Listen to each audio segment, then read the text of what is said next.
ঘরে থাকা সামান্য উপকরণ দিয়ে বানানো রগরগা চিকেন কষা, যাতে কোনো রকমের গুঁড়ো মশলা বা চলুন দেখে নিই কীভাবে বানালাম এই চিকেন কষা।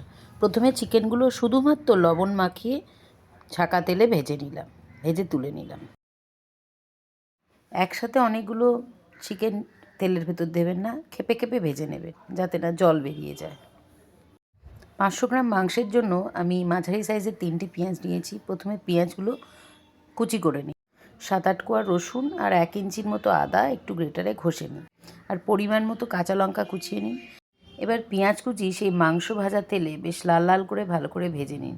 পোড়াবেন না। পেঁয়াজগুলো যখন অর্ধেক ভাজা হয়ে যাবে তখন আলুর টুকরোগুলো দিয়ে দেবেন, তারপরে পেঁয়াজ ভালো করে ভাজবেন।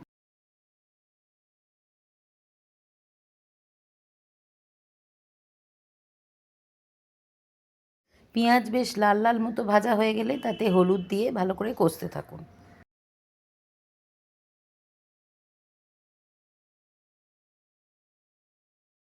এরপর একে একে রসুন বাটা দিন। রসুন বাটা ভালো করে ভাজা হয়ে গেলে তাতে আদা কুচি আর লঙ্কা কুচি দিয়ে দিন।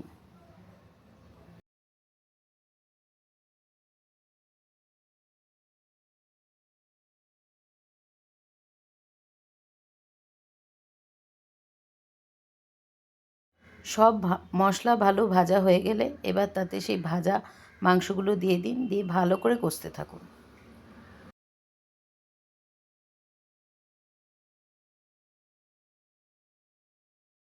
মাংস ভালো মতো কষা হয়ে গেলে তাতে এবার পরিমাণ মতো গরম জল এবং লবণ দিয়ে দিন, দিয়ে ভালো করে নেড়ে নিন। কিন্তু কোনো রকমের গুঁড়ো মশলা বা লঙ্কা গুঁড়ো দেওয়ার প্রয়োজন নেই। মাংস আর আলু সেদ্ধ হয়ে এলে ঝোল যখন গামাখা হয়ে যাবে নামিয়ে নিন। গরম গরম চিকেন কষা পরিবেশন করুন ভাতের সাথে।